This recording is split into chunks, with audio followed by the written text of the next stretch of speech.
Greetings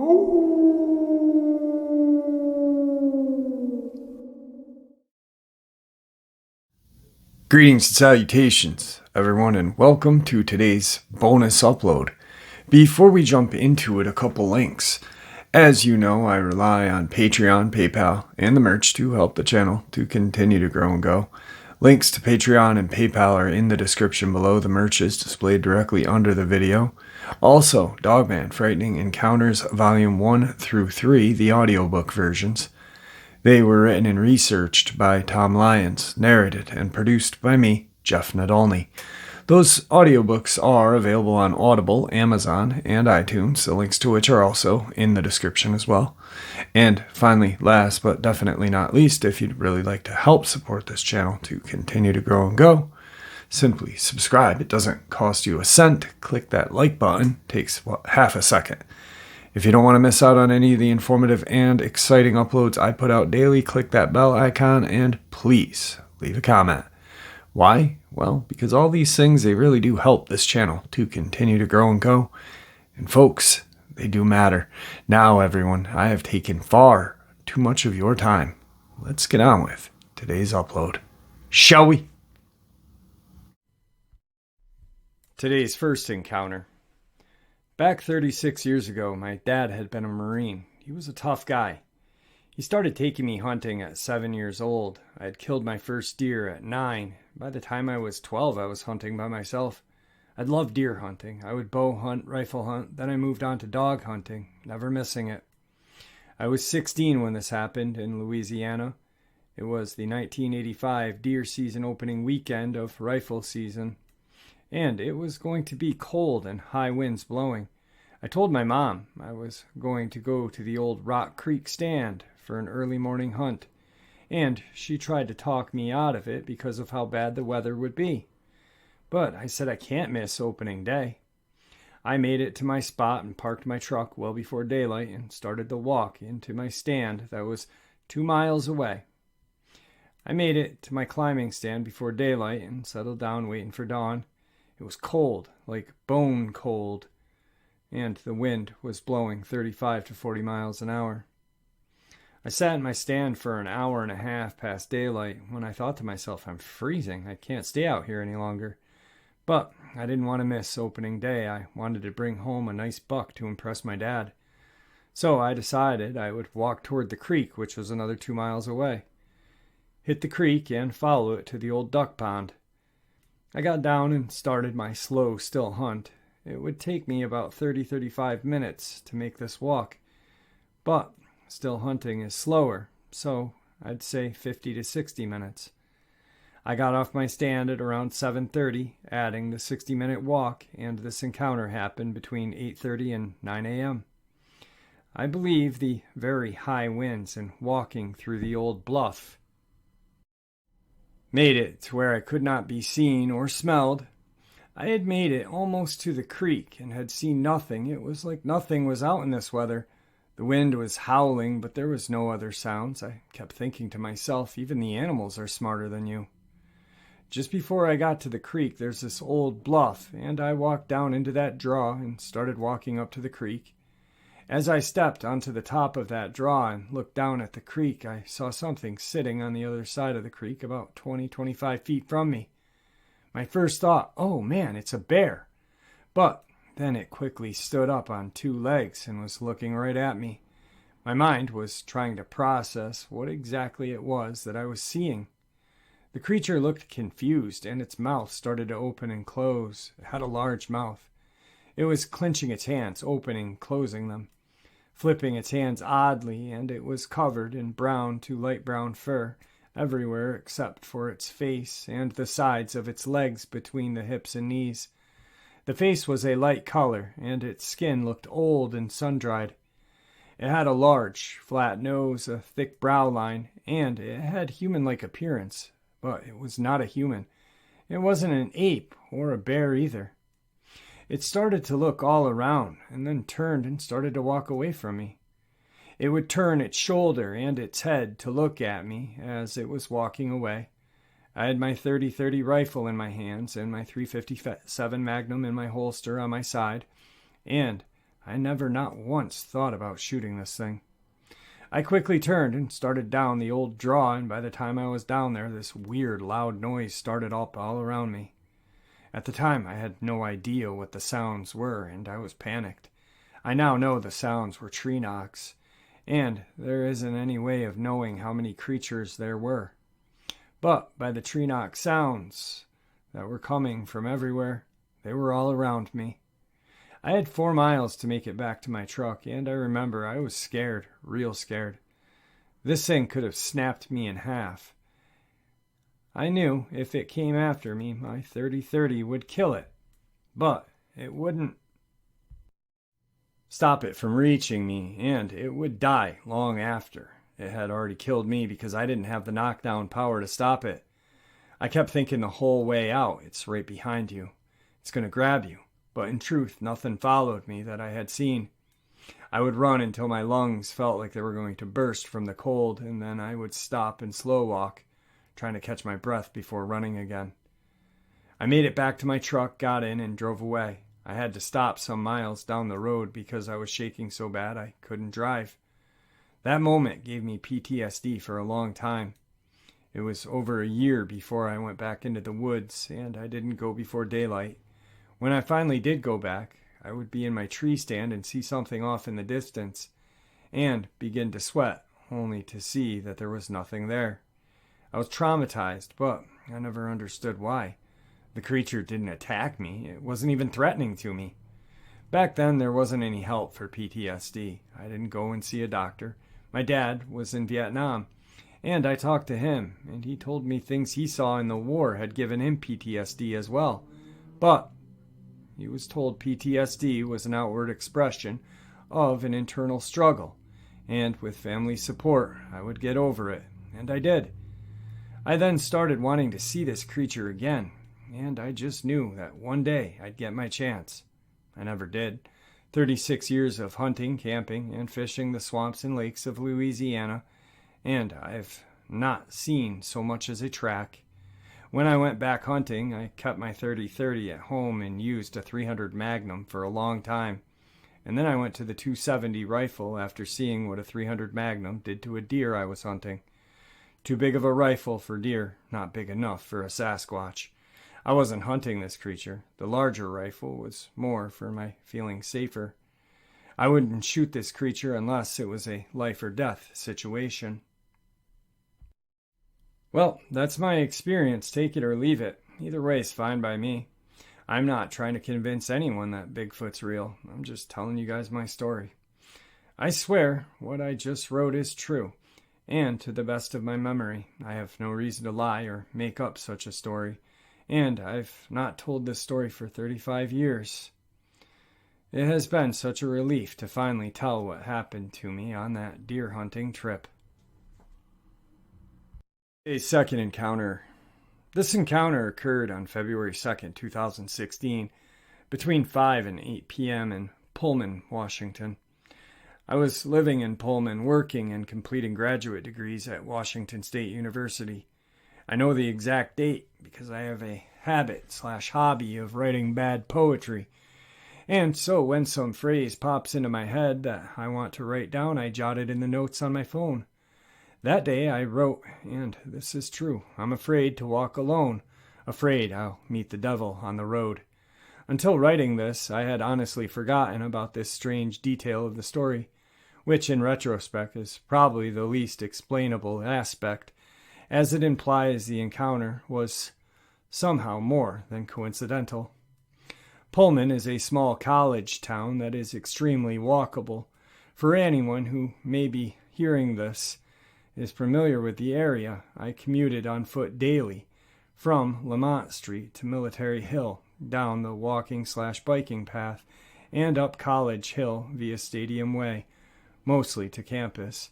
So I would walk down a hill through a valley on the bike path and up a well-lit hill into a college campus, taking about 45 minutes. Some other relevant details about Pullman are that it is extremely isolated, surrounded by rolling wheat fields, to an extreme degree of deforestation, basically solely populated by local townies and undergrads. The sun goes down famously early in any season but summer. Drunk undergrads are common, but very uncommon far from College Hill, where the encounter took place. It's not enough of a town to have a homeless population, and drifters are few and far between. To the point, I was walking home that evening in the dark as I had 100 times before.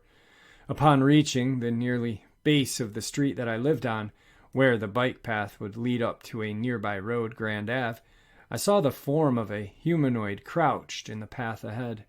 While the road is somewhat lit, the bike path is down a small berm from the road and is very poorly lit in this spot. From about 60 feet out, I began to feel fear, as I could not make out much more than the form. About 30 to 40 feet from the crouched form, I stopped. I think if the figure was wearing clothing or had human skin of any shade, it would have caught more light. Instead, it looked too large to be a human. Its back was too curved, its head too far forward, and though I saw no evidence of fur, the context suggested to me very heavily that it was fur-covered. My inner dialogue ran through the options, and nothing made sense. If it was human, it was a very tall man crouched over as if balling himself up in the road, back deeply arched over. If it was not, it was humanoid, and something people do not generally believe exists. Those are really the only two options. I began to have a fight or flight response. I said, "Hey," at a moderate volume, something like 2 or 3 times. The form moved. It looked like it was turning its head toward or away from me. I never saw its eyes or any kind of light catch it. It just looked like it was hunched over, crouched humanoid in the middle of the bike path at night, too large to be a person whose high school didn't try and get them to play basketball. And, hey, maybe it was a drunk basketball player a half a mile from campus, or maybe not. I was torn between the realization that I was potentially witnessing something fantastic and would live beyond the moment. The will to live fear, I guess, won. I immediately clambered up the embankment to the road, crossed the road, and walked the rest of the way home on the other side. The height difference, darkness, and existence of the berm kept me from seeing the form any further. I walked up the hill to my apartment, locked the door, and reflected on the bad poem line that I had jotted earlier. I wondered if I was being followed by some evil creature and would be further haunted. Nothing else happened, and it would become a funny story I told my friends in town. I don't know if this experience and its details may be useful to anyone, but I wanted to offer it up. It's true. It happened. I have no explanation for it. Even if it was a human. It's a strange coincidence with the note. Maybe the most likely scenario is a stressed-out graduate student hallucinating. I don't know. Today's third experience. This happened a few months ago during the summer of quarantine. I was running through a wooded trail in my area. We have pretty good woods here. I was jogging, hoping to see some wildlife, maybe a deer or something similar. We have a lot of deer in our area, so it's not too far-fetched. I understand this may seem odd and weird, but it's true. I was alone at the time, wearing a black tee, gray joggers, running shoes, plus a light neon orange vest to dissuade any hunters in the area. Less of a serious thing than a precaution. I was jogging, and I had earbuds on while listening to some tunes, less intelligent on my part, yeah. I passed by a pond, and I slowed down because lying there, right, are 2 bodies. One looked like a coyote of some sort, the other was a deer. There were lots of flies all around. The coyote was untouched except for the killing blow to the stomach, but the deer was ransacked. And I go closer to the bodies out of sheer curiosity, and neither have rigor, which seems extremely odd considering it was afternoon around 4 p.m. and sunset that day was like 7:30ish. For those who don't know, rigor mortis is when the body stiffens up and the joints can't be moved. This happens to all animals. Rigor takes anywhere from 2 to 12 hours to set in. 2 to 6 for the lower extremities, 6 to 12 for the entire body, like the chest, neck, torso. These things were floppy. That immediately got my guard up, as that means they had died within the last 2 hours by something large and dangerous. Given that fact that the coyote's stomach was slashed open and visible, I sort of just brushed it off. But take out an earbud so I can keep one ear open while enjoying my music. I keep running and I start thinking I'm hearing panting and footsteps behind me. But then my rational brain realizes, oh, that's what I'm doing, breathing hard and running through a forest with freshly killed dead animals near me. So I start picking up my pace. What happened next stuck with me. A branch broke behind me, something that I simply ran by and didn't step on. It snapped like something stepped on it. So I stopped panting and held my breath. I still heard the panting, so my mind went, oh my God, but it was fairly faint. I thought, well, whatever's behind me will outrun me, so I can come to a stop, heart pounding, pulse racing. I turned around slowly, and there's nothing behind me. But I do see a dark-haired, clawed foot coming from behind a tree. This was not a bear's foot. It was splayed out, with claws on each toe. There were 5 toes, I remember.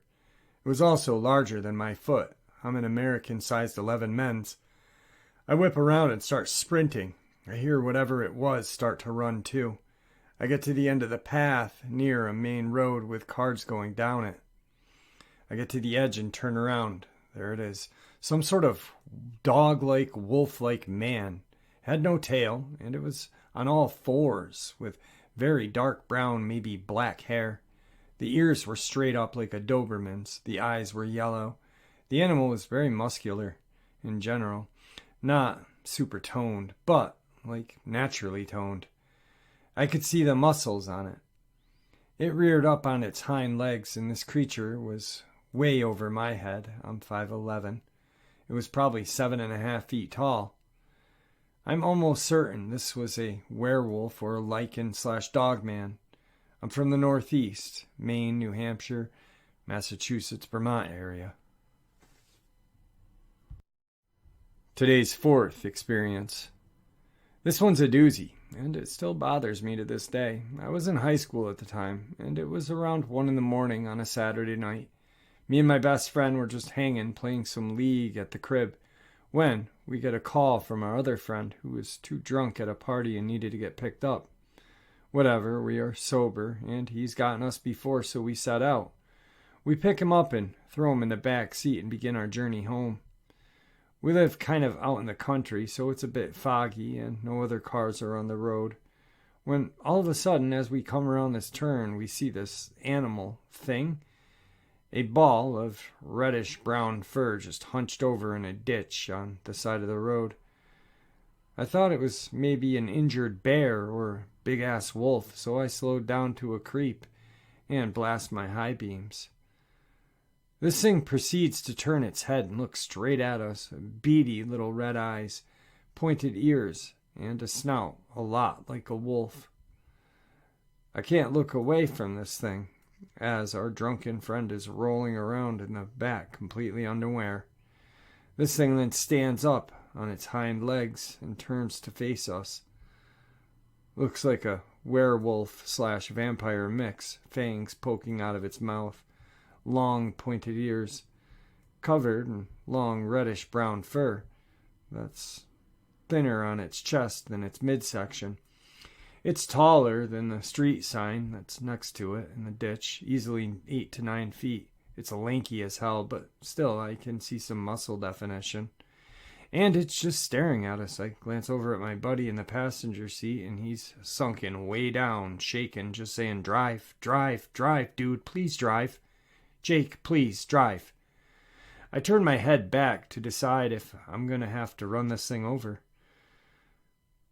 This thing gets down on all 4s and bounds across the field next to it at a breakneck pace. And I just sat there stunned.